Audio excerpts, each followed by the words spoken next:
Europe 1, 10h, 11h30. Culture Média. Thomas Hill. Merci beaucoup d'être avec nous pour la suite de Culture Média. On est toujours en ligne avec Clémentine Célarié, Guillaume Labbé là aussi pour le diplôme, la nouvelle série de TF1. Et alors je voulais que vous restiez pour accueillir mon nouvel invité, un grand homme de théâtre et de cinéma qui a fêté l'an dernier ses 50 ans de carrière, imaginez-vous.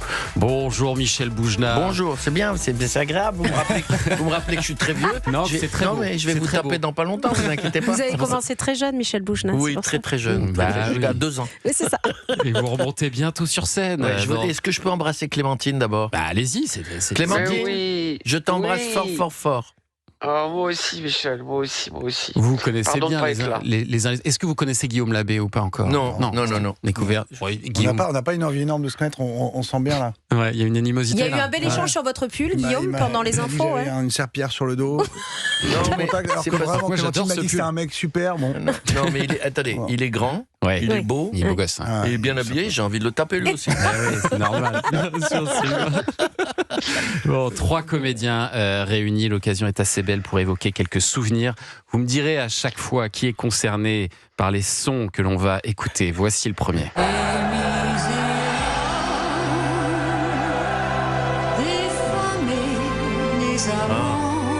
Vous l'avez? Ah ouais, ça me fait frisson.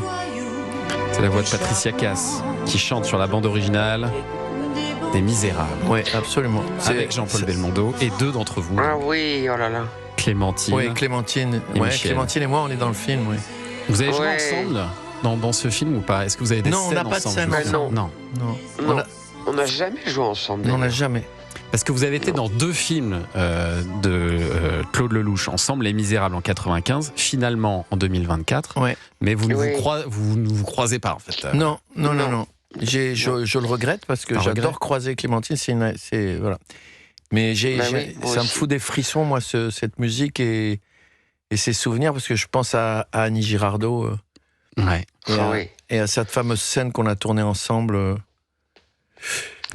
qui était C'était une très belle scène d'ailleurs. Moi, je m'en souviens très bien. Ouais, c'était bouleversant. Ce moment était bouleversant. Il y a tellement de choses à raconter sur cette scène. Tout ce que j'ai vécu cette matinée-là avec Annie et la veille et le lendemain avec Claude Lelouch. Il y a tellement de choses complexes dans cette scène. Ouais. Pendant le tournage et à l'écran, on voit bien qu'il se passe un truc. Je veux dire, elle est bouleversante. D'ailleurs, elle a le César largement mérité. Bien sûr. Pas pour ce film, mais pour elle, parce que bon... Sa carrière, oui. Oui, parce que c'est Annie Girardot. Moi, j'ai eu le privilège d'être là à ce moment-là. Mais c'est tout. D'ailleurs, Claude, à un moment donné, m'a dit, arrête de la regarder. Avec admiration. Ouais, il me dit, mais tu vas applaudir à la fin N'hésite pas à jouer également. Ouais. Et parce que c'était fascinant. Quel souvenir vous en gardez, vous, de ce tournage, Clémentine? Lequel? Des Misérables? Oh bah génial, mais moi j'étais pas du tout, oui je me souviens de cette scène, je me souviens très bien de cette scène de Michel avec Annie Girardot, que j'ai eu la chance de rencontrer dans un autre film, Les Braqueuses, à Ouais. qui j'ai écrit une lettre d'amour de 6 pages, bon bref, parce que j'étais incroyablement impressionné, et pour les raisons qu'a évoqué Michel, et moi j'ai un souvenir extraordinaire, d'abord d'avoir rencontré Claude Lelouch, dont j'étais totalement amoureuse évidemment, parce que c'est un homme passionné, c'est un homme et dont je suis toujours amoureuse de Claude. Je trouve que c'est un homme hors du commun. Ouais. Et je suis aussi amoureuse de sa femme Valérie Perrin, qui écrit des romans extraordinaires. Et je me souviens si vous voulez, c'est la vie, c'est la passion en permanence, c'est toujours la recherche, c'est l'écoute des acteurs incroyable, je sais pas comment dire, c'est la vie. Il y a une vibration chez Lelouch qui est incroyable. Et puis je jouais cette enfantine. Je me souviens d'une scène avec Belmondo, oh là là, mon Dieu, où on était dans le studio de Lelouch, dans son studio, c'est-à-dire Avenue Hoche, dans le cinéma. Il avait reconstitué l'endroit où une île, vous savez, excusez-moi parce que j'ai des excuses, hein, je suis complètement dans les cheveux. Mais il avait reconstitué une prison. Oui, mais dans oui, je son me souviens de cinéma. cette scène, bien sûr. Voilà. Et donc, on était là. Donc, moi, j'étais hyper impressionné par lui. Mais comme je savais pas ce qu'il allait me dire, comme souvent fait Claude, on sait pas ce que va dire l'autre. Et nous, on le sait au dernier moment. Donc, bah, j'ai tenté d'oublier que c'était formidable Belmondo. dans cette scène, très émue, Mais- ouais, je me souviens. Et c'était génial. Et puis le louche, si vous voulez, c'est un provocateur d'émotions Ouais. sublimes, incroyables. Il n'aime que ça. Il a raison. Ouais. Et il a fait des trucs déments. Vivement son prochain film. Voilà. C'est Allez, un voleur. C'est un voleur, c'est ça. Bah oui, c'est un voleur d'émotions, un Il est très voleur de fort. mots. Oui, c'est ça. Et nous, Voilà, ouais. on arrive en disant bon, vole-moi. Ouais. Tellement c'est Ouais, agréable, quoi. Allez, un autre extrait Ouais. sonore, écoutez ça. C'est vrai que Brighton, c'était pas très... Tu cherches du travail, tu dis « Bonjour monsieur, je m'appelle Brighton, c'est pas très... » Mais de là à choisir Anatole France Mon fils, tu t'es trompé. Tu crois qu'il suffit de prendre le nom des Français pour que le sang qui coule dans tes veines, c'est le sang de la France? Mon fils, tu n'as que l'enveloppe. Tu n'auras jamais la lettre qui est dedans.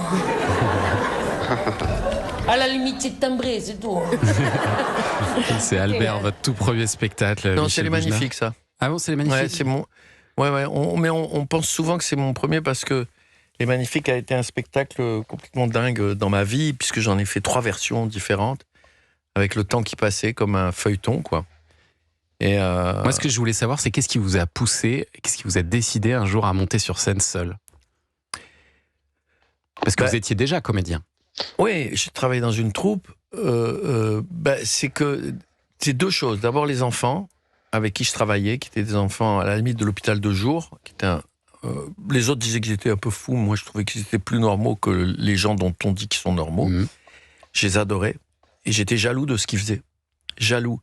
Je trouvais tellement beau ce qu'ils faisaient. Et j'ai fait comme eux. Ils m'ont appris, en fait. Ça, et puis, quand j'ai voulu travailler sur mes origines, mes racines et tout ça, il se trouvait que dans la troupe, j'étais le seul à vivre ça. Et la 3e chose, c'est Dario Fo, qui maintenant est au paradis des acteurs et des créateurs, que j'ai vu à la salle Gémier faire une conférence sur comment jouer seul. Et j'ai regardé, j'ai dit, mais alors c'est possible. Et je dois dire que la 3e chose, c'est que je voulais sortir de l'image folklorique des gens de chez moi, de mon petit peuple. Ça veut dire le sentier, les pantalons, les chemises, le couscous, les boulettes. Ouais. On est bien autre chose que ça. Ouais, bien sûr. On est ça aussi. Mm. On a cet humour, on a cette faconde, on a tout ça. Mais il y a une tragédie derrière, il y a des émotions derrière. Ce garçon qui change de nom parce qu'il veut ressembler aux autres, c'est bouleversant pour ce garçon et c'est bouleversant pour son père. Imaginez un mec de la campagne qui monte à Paris et qui vient voir son fils et qui découvre que son fils, il veut pas être agriculteur, mais c'est dans l'actualité, parce que c'est la merde. Il veut pas... il a changé de nom, il renie son père. C'est valable dans tous les milieux. Moi, je voulais parler aussi de ça. Je voulais rire, évidemment. Parce que si on rit plus, on est foutu. Ouais, bien sûr. Et puis, l'humour, c'est tellement... Ça appartient tellement aux êtres humains. Et alors vous, Guillaume Labbé, parce que vous aussi, comme Michel Boujna, à vos débuts, vous avez écrit et joué un seul en scène qui s'appelait Guillaume boit du lait, c'était en 2012. Quel souvenir vous en gardez? Et là aussi, pourquoi vous vous êtes décidé un jour à monter seul sur scène? C'était mon co-auteur, c'est marrant, ça me fait penser à mon co-auteur, il s'appelle Inan Cicek, et il a perdu son père, son père est arrivé de Turquie, il a perdu ses cédilles. Et en fait, lui, juste les cédilles sur son nom, que son père a enlevé, et donc, il voulait pas qu'on l'appelle Sisek. Donc, il a ce truc, et c'est une blessure pour lui, c'est-à-dire, et il a remis ses cédilles, et sur tous les scénarios, il y avait ses cédilles qui faisaient chier tout le monde. Une majuscule avec une cédille, vraiment. Pour les graphistes, Le mec qui arrive à le faire sur son ordi, il est quand même costaud. Mais du coup, non, monter sur scène seul, c'était pour le propos. Je voulais parler de l'horreur dans l'histoire. C'était des personnages qui vivaient l'horreur, et de se dire, en fait, au moment où on fait l'horreur, on se rend pas compte à quel point c'est horrible. Donc, c'était l'esclavagisme, c'était les camps de concentration, et de se dire, comment un stagiaire qui rentre dans un camp, comment on le brief. Et en fait, je jouais ces moments d'horreur pour dire, on l'a banalisé avec le temps, mais en fait, concrètement, voilà ce qui se passait, quoi. Ouais. Et c'était de le faire toujours avec humour. Mais moi, mon expérience, elle était terrible. Je joue au théâtre en troupe, et d'être seul sur scène. Les soirs où ça se passe bien, tu sors, t'es à ça du sol, mais j'étais seul. Donc, heureusement, j'avais mon co-auteur. Et quand ça se passe mal, c'est terrible. Bah, t'as envie de t'évanouir, quoi. Je me suis excusé, j'ai fait le truc de pire qu'un artiste peut faire avec un public. À la fin, je me suis excusé à la fin de représentation et mon metteur en scène m'a dit plus jamais, mon vieux. Ça, il faut pas dire jamais. J'avais encore beaucoup d'extraits pour vous, mais j'avais oublié que vous aviez beaucoup de choses à dire les uns les autres. Évidemment, on est bavard. Évidemment. Voilà, mais c'est surtout ça, c'est un truc. Mais je vais les mettre de moi. côté. Ah non, pas du tout. C'est un truc contre moi. Pas du tout. J'ai l'habitude. Mais il faut pas m'inviter.